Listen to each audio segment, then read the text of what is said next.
welcome to Virtual Eats Guru, where barbecue and grilling is made tasty. I'm Brian and Tanner, and today we got a special treat for you. It's tied to a video that I've done previously, the Chicago deep dish style pizza, but I'm going to include some improvements that I've done since I made the original video, as well as all the feedback that I received from that video. It kind of took off crazy online, and then also with friends and family, they really enjoy it. So I figured I'd go through this, and I'll try to not only do what was similar, but do the things I'm doing differently, and try to show those a little bit closer so people can see the steps, because there was some questions about some things that I kind of just skipped over doing the original one.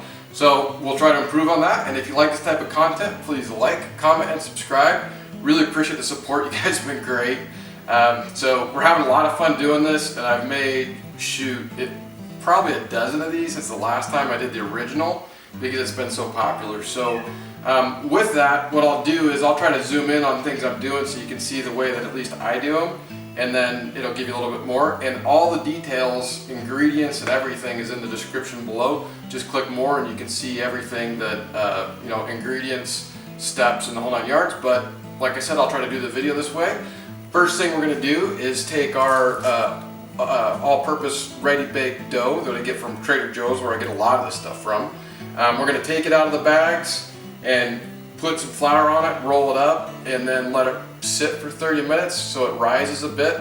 And then, unlike the other video where I rolled it out with a rolling pin, I'm actually going to hand toss this pizza dough. So it makes it a little bit better from my perspective and in my opinion. So I'll show you how I do that, and you can give that a whirl. It's kind of fun, but I think it adds a little more flakiness to the crust, put some more air in the crust, and it's just kind of it's actually a little bit easier to do once you get the hang of it. So with that, we'll get started.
Alright, so as you saw, we did our sausage patty, we did the pancetta, basically the Italian bacon while the dough was raising, and so I've got all that stuff pre-done and ready to go. And so at this stage I'm going to do the first crust of the pizza dough, and obviously I lined the pan with, and it was already seasoned, so my cast iron stuff I always keep seasoned pretty well, so you want to make sure you do that so it's not sticking. And then you add in some butter on there. That'll really help kind of give that golden brown to the crust all the way through.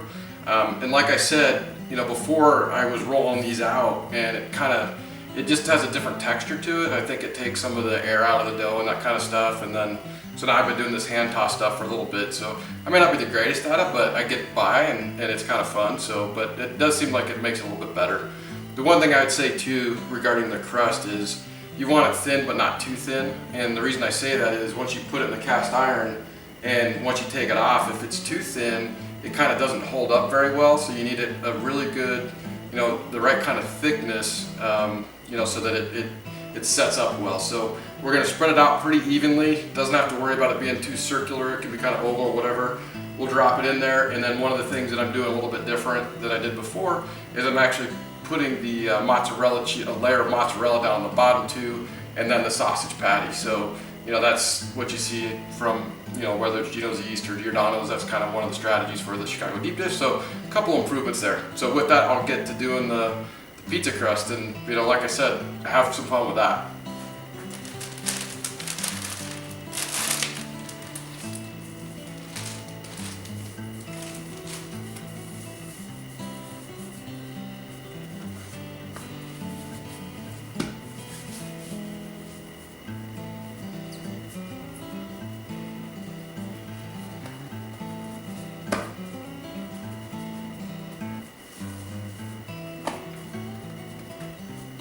So I just kind of flattened it out, got it started, and then I just take it and kind of let gravity take over here and just kind of stretch it out a little bit.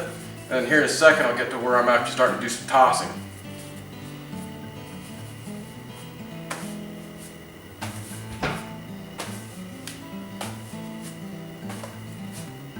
And I'm using my knuckles more so than my fingers.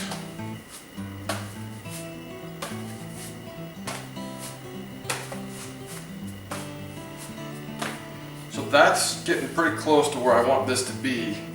I might do a couple more just to get it perfect, and you want to make sure you have your pan handy so you can kind of just drop it down in there and not move it around a whole lot. Yeah, that's just about perfect. So I'm just going to flop this on here and then kind of settle it down on the edges, or pull the edges up so it drops down in there. Because what I don't want to have is I don't have any air pockets. If you get air pockets on these sides, it'll bubble up and it kind of ruins the pizza, because you end up with like a hole down the bottom, and then it may burst, and then it can get all the cheese and stuff can get stuck to your pan. And the trick is just to kind of lift up, give it some room, and then kind of push down so it all kind of settles in there, and then you're good to go. Okay, so no air pockets, nice kind of thin on the bottom, a little bit thicker on the top as you can see. And then we're going to leave this crust on here for now. We're going to end up, when we add the second crust, we'll cut those, and I leave a little bit more on them now, and I'll show you how we kind of doctor up the crust to make it a little prettier. It's another one of the things that we're doing with these.